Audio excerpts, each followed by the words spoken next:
it's a very kind of deep flavor aroma, but it's and even the color, it looks like peach. Yeah, just like a nice hue, huh? It's just so smooth and balanced. Like, I don't want to keep going on about it. This is like, are you bottling this or anything? Thank you. Are you a brewhead? I'm a brewhead. Are you a brewhead? I'm a brewhead. Y'all are brewheads? Yeah, we brewheads. So pour a glass of craft beer, we can do this. Yeah.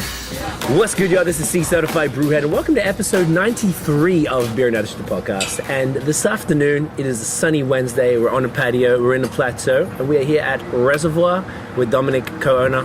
Mate, what a pleasure. Thank you for having me. Pleasure's mine. Appreciate it, man. Yeah. What a spot. We've looked at this, like, I've only been here a couple times, and I've always walked past and seen everyone having the time of their lives in this patio. And now we have it to ourselves. Absolutely. What a time to be alive. Great neighborhood. You know, the sun is shining. It's beautiful. Having a beer. Yeah. It's perfect. It's fantastic. First of all, cheers. Cheers. Thank you very much. Appreciate it. Thanks for being here. Pleasure. Now, what is this one, man? Oh, this one is it's a blonde beer. Could be called a Kölsch, I guess. In which we fermented with fresh rhubarb. Right. Yeah, exactly. That is so amazing. It's very light, very crisp. Yeah. You got like all the aromas, the fresh aromas that is brought by the rhubarb. Right. This is like just a sunshine beer. I thought, that's a perfect way to start. You know, exactly. What's the ABV on this? This is you're around 4.5. Yeah. 4.5. 4.5. Wow. And I think that like also you got like a nice kick in the back from a bit of bitterness, a bit of it's almost like lemon drop hops in the back. So there you go. Lemon drop is the actual hop. Never even heard of those. Taking some notes here. Absolutely. Lemon drop hop. That's amazing. Yeah. This is phenomenal. Thank you so much. I love it, man. Thanks. So this place, I didn't even know where to start. So basically, I guess I'd like to get your beer story. So how you personally got into beer, and then we can get into the place itself. How did you get into it? Well, first is like I started working here way back, and then eventually I'm more into the restaurant industry. Okay. Had 2 restaurants before coming here In Montreal? Yeah, absolutely. What were they? One was called La Salle à Manger, and the other one was called Hotel Herman, which closed about a year and a half ago. That's the wine bar on Saint Laurent. Yeah, restaurant, wine bar, some people say. Everyone kept saying go there, and I don't know what happened. We didn't. Yeah, so my background is more into, I would say, wine, natural wine mostly. Okay. And obviously kept all the knowledge I learned here by working here a few years back. Right. And always was interested in beer, and by coming here as a co-owner, got really involved in like in the brewing process and as a witness. As opposed to a brewer, I would say. Mm-hmm. So that's a bit how my brewing experience came about. Right. Yep. So you're not like sort of more just like a fan of beer initially. Yeah, exactly. Okay. Like beer, because beer is a popular drink. Now it's become more, I would say, complex. Yes. And following different processes sometimes also. Mm-hmm. Mixed fermentation, and also the idea of having a beer that represents, say, a place and a time. Yeah. That's also something that I'm very interested in. So basically, like also like Reservoir is also a neighborhood pub, you know. Yeah. Always had a kitchen, and so there's also a flow of beer that we need here to just like quench people and, you know, like brew the beers that we've always brewed, because we have a very loyal clientele. Right. And so and then on the other side we also fool around with mixed fermentation and whatnot. So slowly at the barrel program happening now? Absolutely, since almost 2 years now. Okay. There's 8 barrels in house, so Very cool. we can age some beers and also collaborate with good friends of ours. Most of these collaboration came from the restaurant experiences, like honey makers, winemakers, honey winemakers. Right. Yeah. So not the typical like breweries collaborating with other breweries. Well, as yeah, much. exactly. So it's also nice to just, work with people you like, you know, and exchange and talk and drink, It's Absolutely. yeah. So you guys definitely. I had a lot of questions because I always looked at you guys as like exactly what you said, the neighborhood brew pub. I had so many people. The reason why I reached out to you the other day, funnily enough, a follower of ours from Vermont was here. And we post pictures and ask a question. They were like, "Oh, is that Reservoir?" And we drank this. I'm like, Reservoir, because I'm trying to talk to everyone in Montreal, and I was like, of course. So like, you guys definitely have that rep. Like people are coming from Vermont. Like they specifically mentioned you guys. Seriously, which I thought was an interesting great. thing. I had to be someone from out of the country. That's great. To remind me that you guys are 5 minutes down the road. So I was never really. I always felt like you guys were. Like of that neighborhood style and maybe not so much like deep in the beer scene. I guess that kind of explains. Yeah, exactly. Why. Yeah. So yeah, it took a while. I think we also, like you're mentioning, Vermont is like our neighbors, so we also have a bunch of friends down there, mostly like from the kitchen, I would say, from serving, from wine, from. That makes sense. And so obviously when we moved here, we told a lot of our friends in Vermont to come down. That's where you can find us right now, Right. So it's perfect. I remember every time I ate here, you guys had like a very exceptional food as well, and I guess that speaks to the Vermont, that food to table. They take food like really serious out there. No, exactly. I mean, beer and food is. It goes so well together, and it's beyond beer and cheese, like beer can be so fine and just as wine, and so complex and delicate, and it can be like it's got like such a vast spectrum of taste layers, it's crazy. So yeah, it's also like something like. Some people are starting to make excellent wine in Quebec. It's rougher. I mean, the weather is what it is. Yeah. So with beer, you have, I guess, a little bit more control on what you do. So like you can working it with food can also become interesting in Quebec. Right. And so it's great.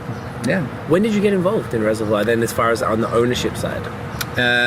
In the brewing, you mean, or just in general? Like, so you were only a relatively new owner, I'm assuming then. Yeah. Since we came about here, it was November 2016. Okay, so coming up on a year and a half. Yeah. 2 years now coming up. Okay. Yeah, exactly. So when we came here, actually, what happened is like we made some renovations that allowed us to have more beers on tap. Nice. So we went from 8 beers to 12 on tap. Fantastic. And so we have smaller tanks, which allows us also to experiment a little bit more, like go in places Reservoir didn't go before and now is going. Right. And also we're kind of fooling around, like I said, with a barrel program, if I can put it that way. Yeah. So in-house we have 8 barrels, and so that makes the beer at Reservoir, I think, to a level that the beer scene is at right now. And like we're up to date, and definitely and having fun, So yeah, it's very cool, man. Like this is like exception. Thank you so fantastic. much. Thank you so much. Rhubarb in and of itself, I always find such an interesting adjunct, because it's like a weird bit of celery.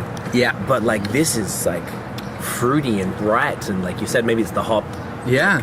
And like I'm a sucker for like the opaque haziness. I really like that in a beer. And I just checked the beers that I'd had here before, and they were cream ale, I think, a Weizen and something else, like standard type of stuff. Yeah, so exactly. Even just looking at your menu now, I'm surprised. Yeah. And now you've sort of positioned it. I'm like, okay, because you guys definitely have made that change towards the type of stuff. Like I feel like this was always a place I could bring my friends who aren't beer drinkers traditionally, like beer nerds. Yeah. But then I'd still be satiated enough, and now like this is like speaking to me. You guys have got like sour IPAs and bread IPAs and Citra and like milk stouts and dope lagers and stuff, and now something like this, like I love it, man. Well, thank Very you. cool. I mean, rhubarb is just like, what do you do with rhubarb? Like, I was having this conversation earlier with my colleague right here. It's like, oh, so this is what rhubarb is made for, you know? Yeah. Just for beer, because if you want to, chew on rhubarb, it's kind of harsh and like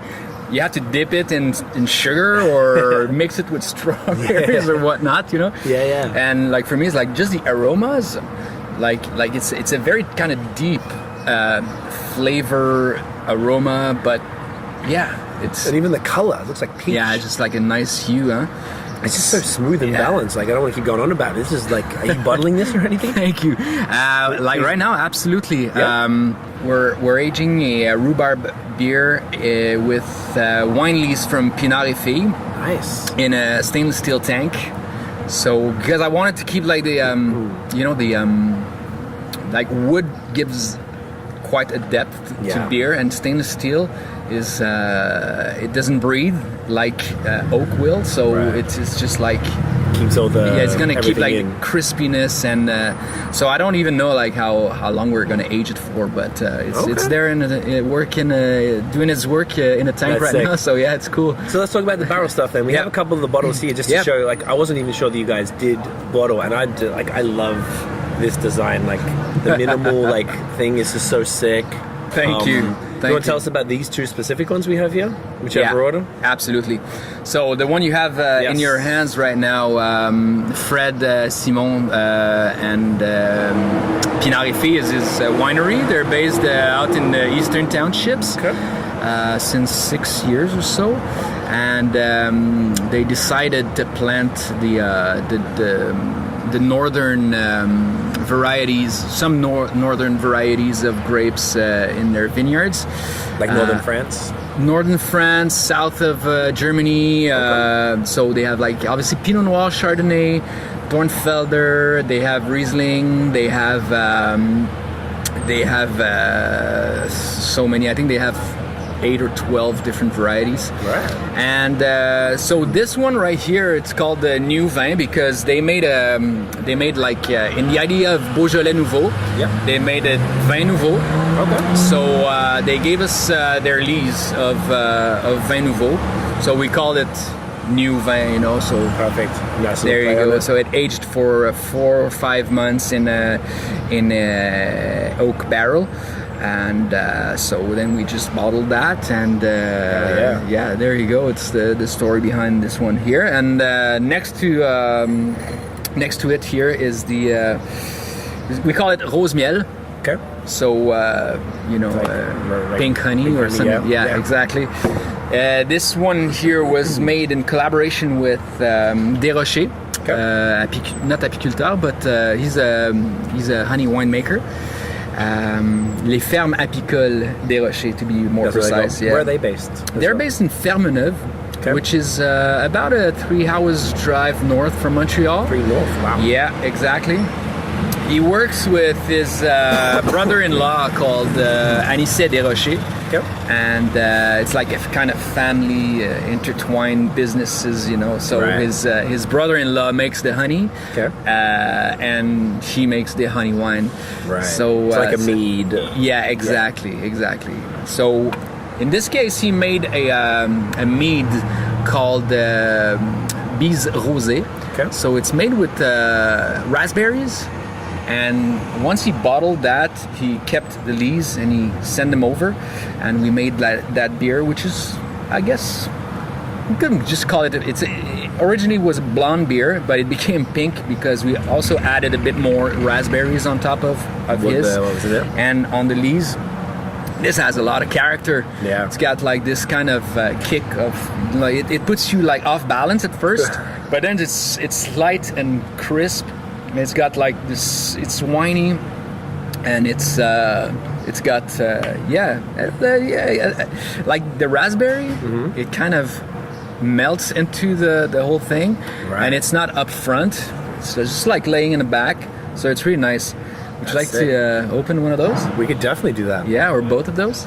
Yeah, I'm not scared okay, at all. I'm gonna have to get We get some cold ones? Yeah, I'll keep it going in the meantime. Delicious. Yeah, honestly, like, this is phenomenal. This is like the quintessential. Definitely what rhubarb is for. Yeah, like rhubarb is meant for this beer. It's so smooth. So, do you guys ever gonna considering like packaging the regular kind of beers as opposed to the like something like exactly this beer? Because this is something I could drink very often. The thing is because of the volume, the legal. Oh, you don't have the packaging license aspect from to here. it. You have to like contract Because it or something. we would need to have a industrial permit, which we don't have. Oh, Quebec. So to have that, you need to be in an industrial neighborhood. Right. And so we're not allowed, like, they just allowed us about a year or two ago to be able to sell these takeout, like as in the same time as the growlers. So Are you doing growlers too now? Yeah, Nice. yeah, absolutely. How's that going?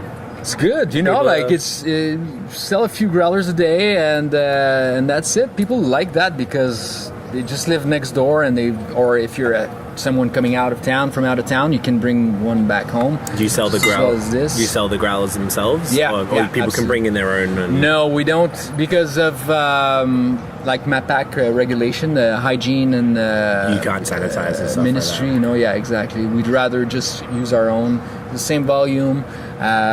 You know, like you bring one back, and we give you a fresh one, and you know, Gotcha. it's easier to manage because here, like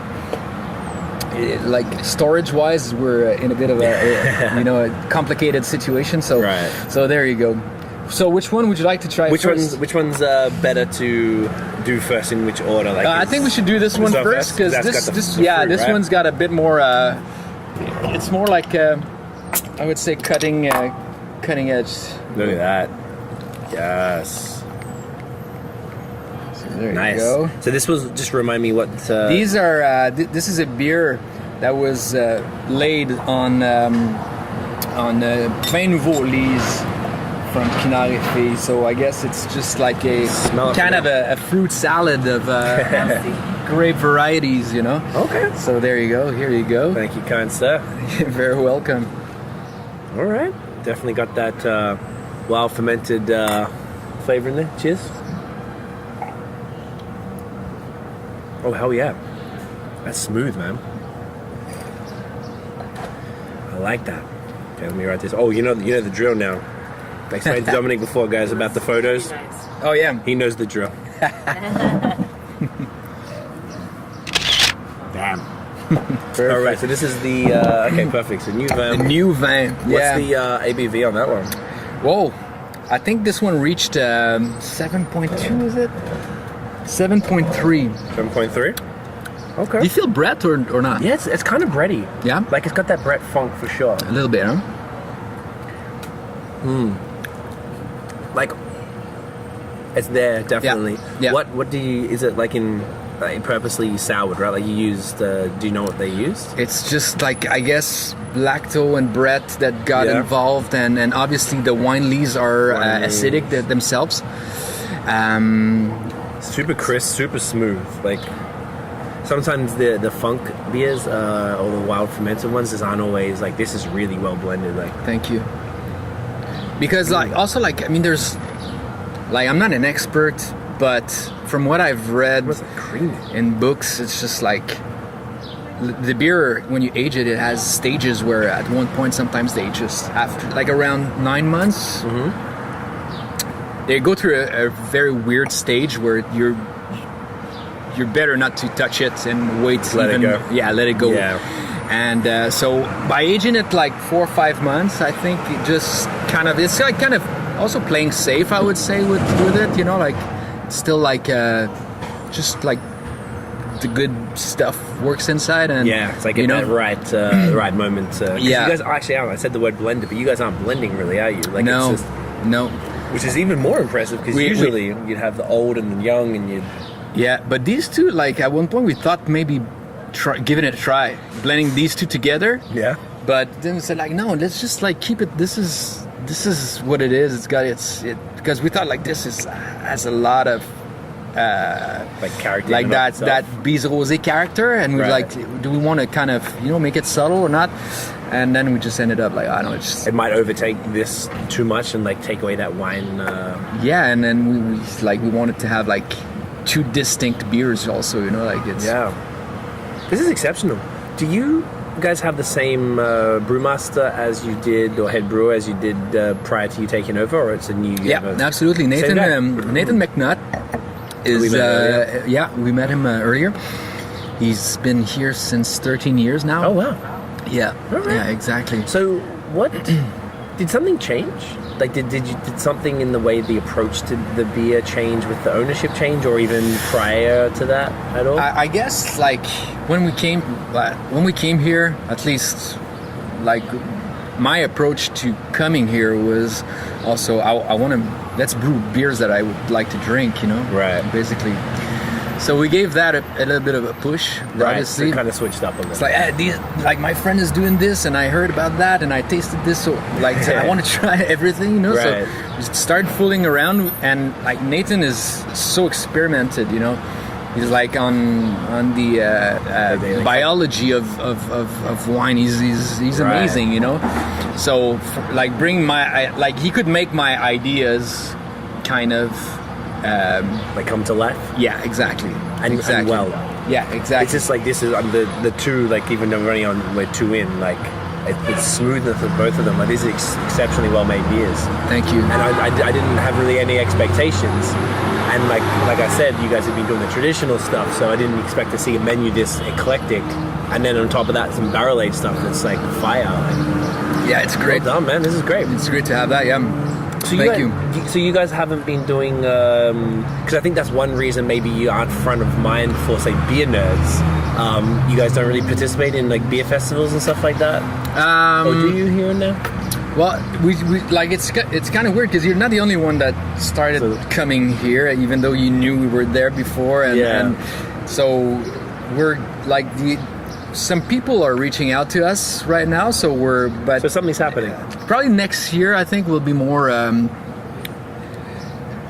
think we'll be more involved. I think, you know, like it's just sudden, you know, like we're making new friends. We have winemaker friends now. We're starting to have like beer making friends. You know? Right. So it's It's actually cooler that way. Yeah. Because you're coming from a different perspective. Yeah. And you're bringing in a different sort of attitude and approach to beer, which makes your products unique. And then when you come and collab with the beer guys, like you're all of a sudden this entity that's completely like come at it from a different way. So then you'd be attractive to the other brewery. Like, man, this is sick. Like, you guys could do something really fun with other breweries. Because it's a really cool beer scene right now. Yeah, I feel like Montreal Montreal's exceptional. is very effervescent, and it's got so much to offer on that level. And Quebec, like the province of Quebec and Canada, and I was reading. I think there used to be like 60 brewers in Canada back in 1990, and now like now 750 or something like that. Pretty solid. It's amazing. I think it's a worldwide phenomenon. Yeah, and it's great because it's nice to see what people can do with beer and whatnot. You know, brother. Thank you so much, man. Hey, thank you. This is really really such good. a pleasure to have you guys. Oh man, such a pleasure to be here. Pleasure is all ours. Dom, where can we find you guys online? Where can everybody go and find out Reservoir? Like we have a web page, and then Instagram or Facebook, basically. What's the website? The website is. My God, man! I never go to websites anymore. Yeah, who does? But right? I think it's Brasseur Réservoir. Brasseur Reservoir. Yeah. Do you know what? I think it's Le Reservoir on Instagram. No, it's brasserie_reservoir. There you go. Brasserie Reservoir. Yeah, exactly. And but Le Réservoir, I think, on Facebook. Yeah. Perfect. Yeah. And we're here. And what's the address? Duluth. 9 Duluth East. 9 Duluth East. Literally in the corner of Saint Laurent. Number 9. Middle of the Plateau. Best patio in the area. Yeah. Don't even get I'm into glad it this. was sunny. Yeah. Today was awesome. I was like, it's gonna be rainy, like you said, and Nope. A little bit of cloud for a second, then it came back. And then the sun came. Now I just turn my hat around. The shit was burning. I love It's it. perfect, man. Summer. Montreal turning Wow. on. Guys, if you enjoyed the episode, smash the thumbs up, hit subscribe below, and hit the notification bell so you know when the new joints pop up. Follow us on social media at BAOS Podcast and check out the long form audio so you can hear very attractive gentlemen like Dominic here talk about wine and beer and food and just amazing things. That is it, guys. We'll see you in the next episode. Get it in ya. cheers.